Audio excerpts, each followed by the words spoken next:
ട്രെയിനിൽ നിന്ന് വീണുണ്ടായ അപകടത്തെ തുടർന്ന് കാലുകൾ അറ്റുപോയ സംഭവത്തിൽ ഒരു യാത്രക്കാരന് നഷ്ടപരിഹാരം കൊടുക്കാൻ ഹൈക്കോടതി ഉത്തരവായി.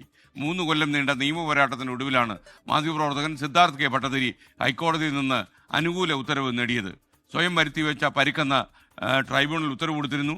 അതിനെതിരെയാണ് സിദ്ധാർത്ഥൻ നിയമ പോരാട്ടം നടത്തിയതും ഇപ്പോൾ ഹൈക്കോടതിയുടെ ഉത്തരവ് വന്നിരിക്കുന്നത്. 2022 നവംബർ 19 മാധ്യമപ്രവർത്തകനായ സിദ്ധാർത്ഥ് ഡൽഹിയിലേക്കുള്ള യാത്രക്കിടെ ഗുജറാത്തിലെ സൂറത്തിൽ വെച്ച് അപകടത്തിൽപ്പെടുന്നത്.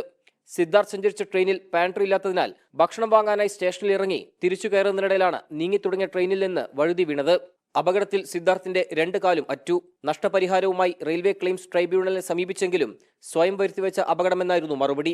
ഇതിനെതിരെയാണ് സിദ്ധാർത്ഥ് നിയമപോരാട്ടം നടത്തി അനുകൂല വിധി നേടിയത്. ട്രൈബ്യൂണലിന്റെ മുമ്പിൽ പരാതിയുമായി പോയാൽ ചിലപ്പോൾ ഗുണമുണ്ടാകും എന്നുള്ള നിലയിൽ പറഞ്ഞത്. അങ്ങനെയാണെങ്കിൽ പോകാമെന്ന് പറഞ്ഞ് ട്രൈബ്യൂണലിലേക്ക് പോകുന്നു. ട്രൈബ്യൂണൽ അത് തള്ളുകയാണ് ഉണ്ടായത്. ഹൈക്കോടതി പക്ഷേ ഈ വിഷയത്തിൽ അശ്രദ്ധമായി പെരുമാറിയത് കൊണ്ടാണ് ഇത്തരമൊരു വീഴ്ച ഉണ്ടായതെങ്കിലും മനഃപൂർവ്വമായ ഒരു അശ്രദ്ധയല്ല, ഒരു ആത്മഹത്യാപരമായുള്ള അശ്രദ്ധയല്ല എന്നുള്ള വ്യാഖ്യാനം നൽകി അത്തരമൊരു പരാമർശം നടത്തിയത് കൊണ്ട് അതൊരു ആശ്വാസകരമായ വിധിയായി ഞാൻ മനസ്സിലാക്കുന്നു. മനഃപൂർവ്വം വരുത്തിവെക്കണമെന്ന ഉദ്ദേശത്തോടെയല്ല അപകടം നടന്നതെന്നും നോ ഫോൾട്ട് റൂളിന്റെ സുപ്രീം കോടതിയിലുള്ള മുൻകാല വിധികളും സിദ്ധാർത്ഥിന് അനുകൂല ഉത്തരവ് നേടുന്നതിൽ സഹായകമായി.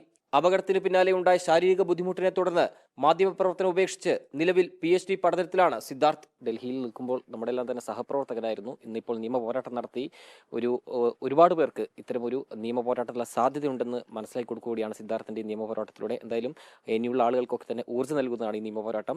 കൊച്ചിയിൽ